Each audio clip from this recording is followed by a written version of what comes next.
네, 런치패드 실습 자료를 남깁니다. 오늘은 ADC 관련된 실습을 합니다. 보시게 되는 ADC 실험 기자재는 현재 두 가지로 구성되어 있습니다. 우선 기본적으로 케이블이 또 갑자기 기본적으로 사용되는 가변 저항이고요. 이렇게 두 종류로 나뉘게 됩니다.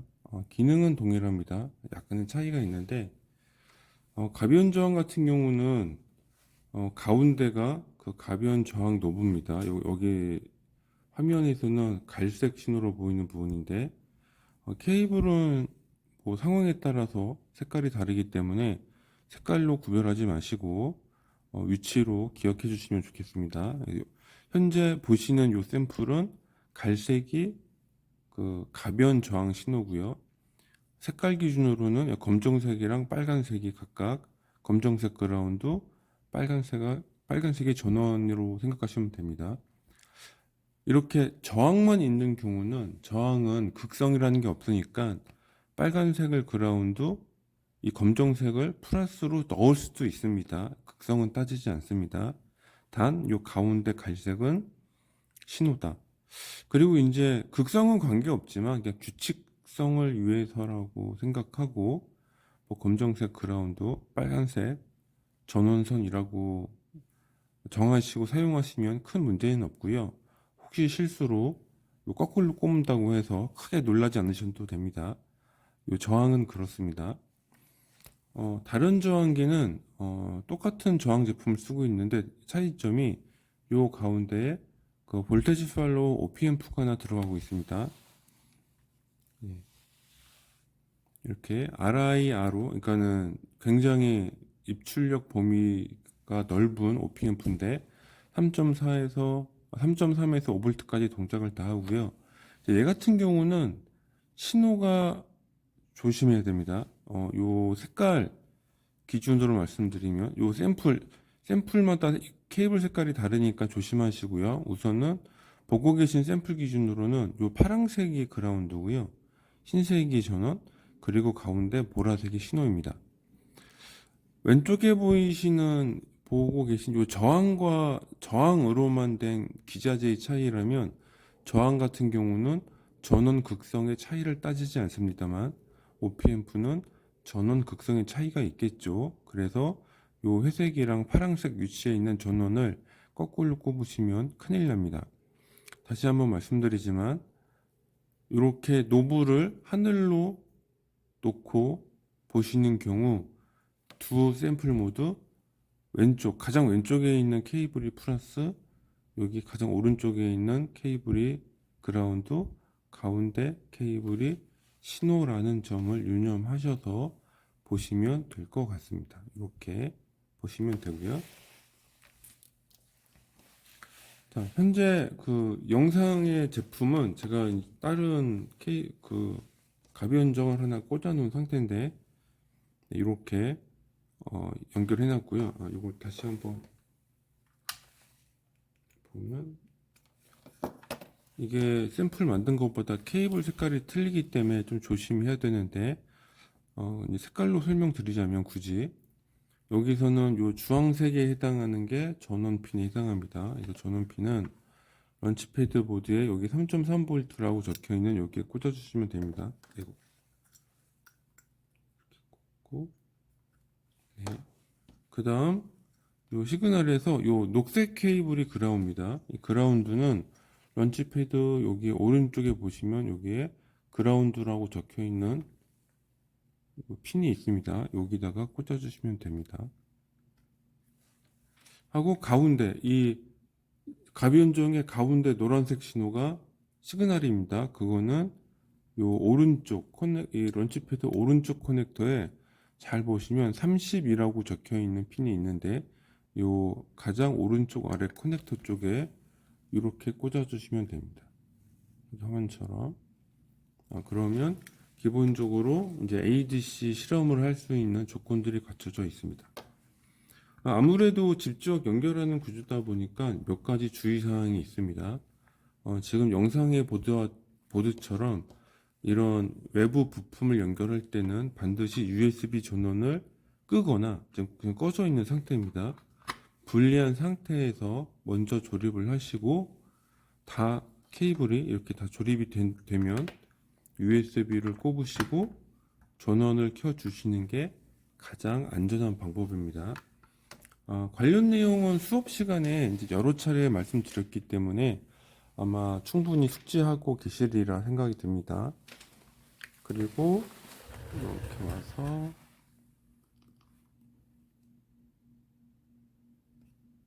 네.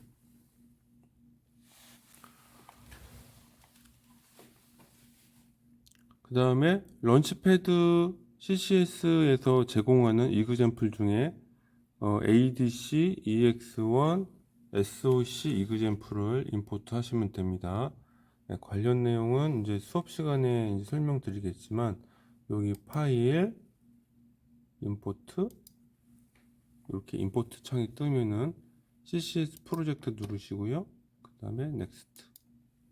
그러면 이렇게 창이 하나 더 뜹니다. 여기서 서치 디렉토리 여기 누르셔서 보통 C 함수에 C 드라이브에 이그젬플을 설치하실 겁니다. TI 폴더가 여러 개 있는데 헷갈리지 마시고 C2000, C2000웨어, 그 다음에 디바이스 서포트 28003X, 그 다음에 이그젬플, 그 다음에 ADC까지 들어오신 상태에서 여기 위에 폴더가 이렇게 나올 겁니다. 폴더 나온 상태에서 폴더를 선택하시면 됩니다. 현재는 제가 이미 이 프로젝트를 불러온 상태이기 때문에 동일 네임의 프로젝트가 있어서 이렇게 에러 메시지가 떠 있습니다만 여러분들은 아마 이 X자 없이 표시가 되어 있을 거고요. 만약에 이제 선택 자체도 방어가 되네요. 만약에 이제 선택을 한다고 치면 선택하시고 요 밑에서 피니시 누르시면 이렇게 화면처럼 프로젝트가 임포트 되는 걸 확인하실 수 있습니다. 임포트가 되면은 두 가지 정도를 확인을 해야 되는데 우선 프로젝트 파일 선택하시고 맨 밑에서 프로퍼티 선택하시고 프로퍼티 창에서 요 제너럴 창에서 요 커넥션 정보가 정상적으로 연결되어 있는지 하고 런치패드 보드에 CPU가 정상적으로 이게 선정되어 있는지 이 두 가지를 체크하시면 됩니다. 만약에 런치패드가 정상적으로 인식이 안 되어 있다면 여기에 문제가 있습니다. 당연히 이 화면을 보기 위해선 이렇게 화면에 런치패드가 전원이 들어와 있는 상태여야 됩니다. 그러니까 즉 USB 연결을 해가지고 이렇게 USB 연결을 해가지고 연결되어 있는 구조가 되어 있어야지만 정상적으로 요 화면이 뜨게 되어 있습니다. 그래서 Apply and Close 누르시고요. 그 다음에는 타겟 컴피그를 설정을 해야 됩니다. 여기 타겟 컴피그란 폴더가 왼쪽에 보이실 텐데요. 타겟 컴피그가 있죠. 그럼 여기서 CCXM의 언어를 실행을 하시고요. 기본적으로 정상적으로 인식한 상태라면 아까 인식한 요 커넥션과 런치패드의 CPU가 체크가 되어 있을 겁니다. 요거는 바꾸시지 마시고요. 확인만 하십시오. 그 다음에 어드밴스를 누르시면은 위에 창이 바뀌시게 되는데 여기서 최상단에 있는 텍스트 인스트루먼트를 누르시면요 오른쪽에 이렇게 프로퍼티가 뜹니다. 여기서 여러분들은 JTEC의 CJTEC 2핀 어드밴스드 모드를 누르시면 됩니다. 이걸 누르시면 화면이 이렇게 보일 건데 여기까지만 확인하시면 됩니다. 하고 세이브를 한번 눌러 주셔야 돼요. 저는 이미 누른 상태라서 비활성화 상태입니다만 아마 처음 실습하시는 분은 여기가 선택을 할 수 있는 상태일 겁니다. 이걸 누르시고 나면 테스트 커넥션을 누르셔가지고 현재 런치패드 모드가 정상적으로 인식을 하고 있는지 석시드가 뜨는지 확인을 하셔야 됩니다. 여기까지 확인하셨다면 창을 다 닫으시고요. 메인 함수를 가야 됩니다. 이 메인 함수는 여기서 ADC EX1, SOC, EPWM입니다. 이렇게 오시면 되고요. 실습을 위해서 몇 가지는 아니고 간단한 수정을 할 건데 쉬우니까 차근차근 따라오시면 됩니다. 우선은 이 예제는 그 256개의 그 어레이를 사용합니다. 그래서 글로벌로 AD result라는 이렇게 변수가 선언되어 있고요. 그 어레이를 제어하기 위한 변수 하나 선언되어 있습니다. 그 다음에 반복 동작을 방어하기 위해서 플래그가 하나 선언되어 있습니다. 그 다음에 그 ADC를 초기화하고 PWM 초기화하고 ADC, SOC를 초기화하는 함수 3개가 전 선언되어 있습니다. 그 다음에 인터럽트 발생을 하는 인터럽트 함수가 선언되어 있습니다. 기본적으로 ADC는 독립 동작도 하지만 TI의 DXP 같은 경우는 이 PWM과 동작이 연계되어 있습니다. 물론 선택해서 ADC 독립으로도 움직일 수 있습니다만 ADC 독립으로 쓰려고 해도 이 PWM 초기화할 때 그 연관 동작을 끌 건지 킬 건지를 또 제어를 해줘야 되거든요. 그렇기 때문에 유무 관계없이 ADC 동작 쓸 때는 무조건 PWM 관련된 함수에서 어떤 선정을 해줘야 됩니다. 메인 함수 오시면 이렇게 초기 클럭과 와치독을 초기화한 함수가 들어가 있고요. GPIO 기본 폴트들 나와 있는 것 그런 초기화한 함수가 있고 광역 인터럽트 중지하고 PI 컨트롤러를 초기화하는 함수가 있습니다. 그 다음에 광역 인터럽트 이네이블 광역 플래그 레지스터 설정하는 C 언어 문법이 나오고요. 요거는 이제 제가 수업 시간에 말씀드리지만 표준 C 언어 문법이 아니라 TI사가 자사에서 만든 그 자사 제품을 위한 C 언어 컴파일러에 특수하게 든 C 언어입니다. 그래서 요 IFR, IER은 별도의 그 문법이니까 참고하시고요. int pi 벡터 테이블은 DSP가 기본적으로 포함하고 있는 그 pi 벡터 테이블을 이 소프트웨어에서 포함하고 있는 디폴트 ISRC에 있는 이 디폴트 함수들로 초기화하는 겁니다.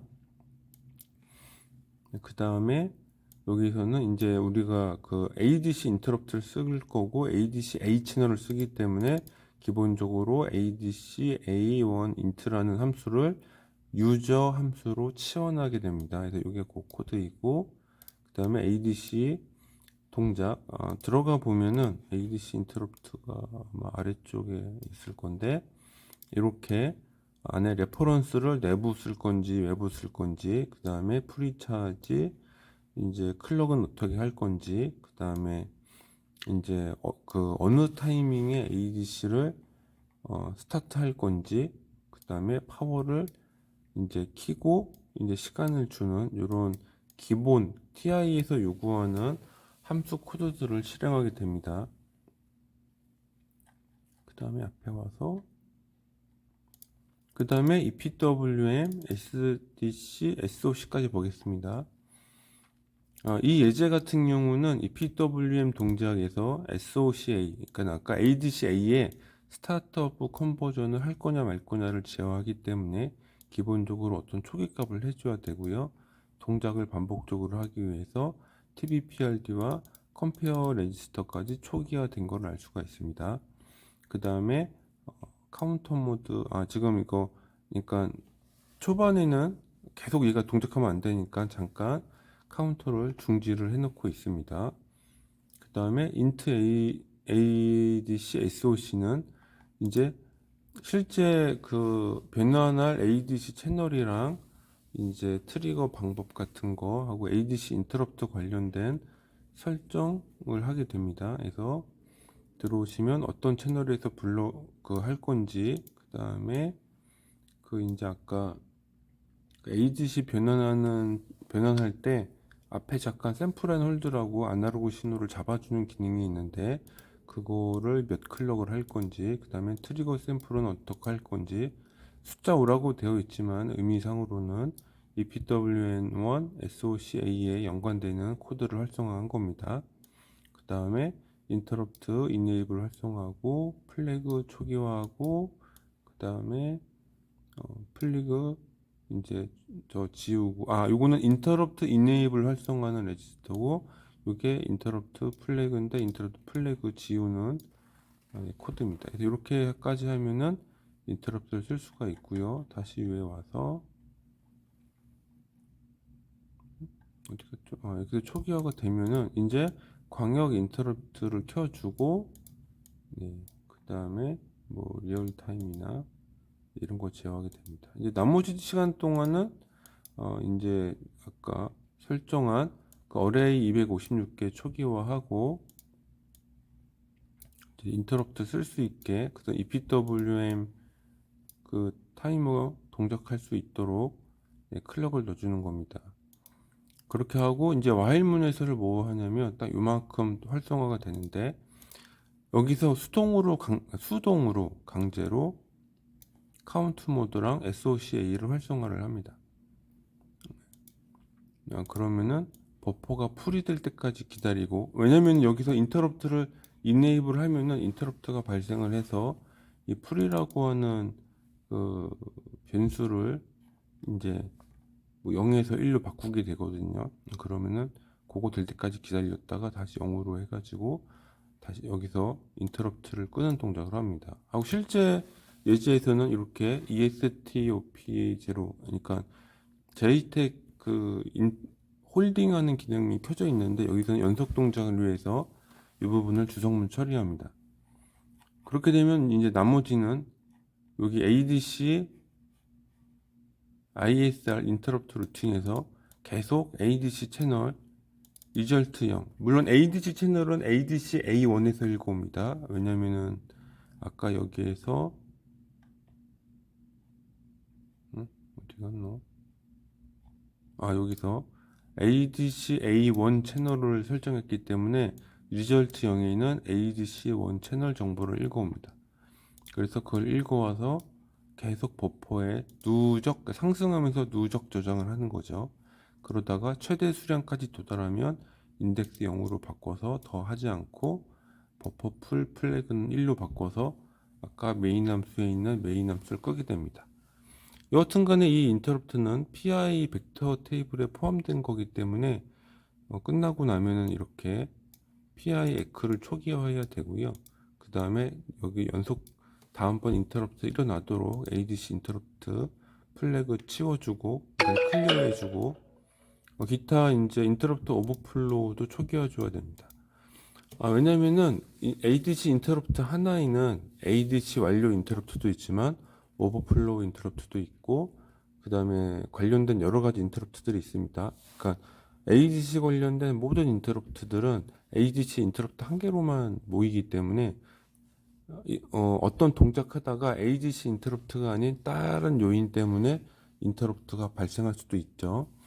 그렇다 보니까 여기서는 최소 2개의 인터럽트를 다 초기화를 해가지고 동작에 문제가 안 되도록 하는 겁니다. 자, 이렇게 해서 얘를 이제 컴파일해서 넘겨보면요, 이렇게 컴파일 넘어오고,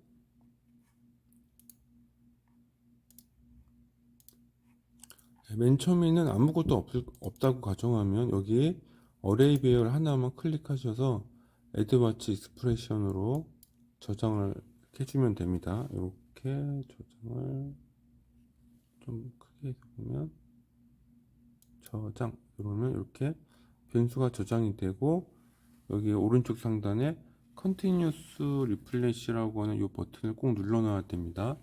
이 상태에서 이 녹색 버튼 런을 누르면 프로그램이 시작이 되고, 이렇게 변수들이 연속으로 업데이트 되는 걸 알 수가 있습니다. 4천 몇이 나오고 있는 거는, 요거 4천 몇이 나오고 있죠. 제가 가변정을 돌려보겠습니다. 돌리면 값이 뿅 하고 줄어듭니다. 그렇죠? 가장 작은 값은요, 가장 큰 값은 4090 몇 가지 나오네요. 거의 아이디얼하게 나옵니다만, GSP의 AD 채널이 12비트인 걸 감안하면 0에서 4096까지 나와야 되죠. 보면은 끝에 약간씩 비트가 부족한 걸 알 수가 있는데, 이거는 가변 저항 내부 자체의 오차라든가 케이블 등의 영향 때문에 그 현실 세계에서는 약간씩의 오차가 생깁니다. 노이즈 때문에 생기기도 하고요. 아니면 요 지금 런치패드의 그 전원 레벨이 약간씩 조금씩 흔들리면서 생기는 문제이죠. 네, 여기까지 되면 되고요. 그래서 여기서 가변 저항 돌면 이렇게 변환된 0에서 0S 3FF까지, 이제 FFF 12비트니까 거기까지 실습을 완료하도록 하겠습니다.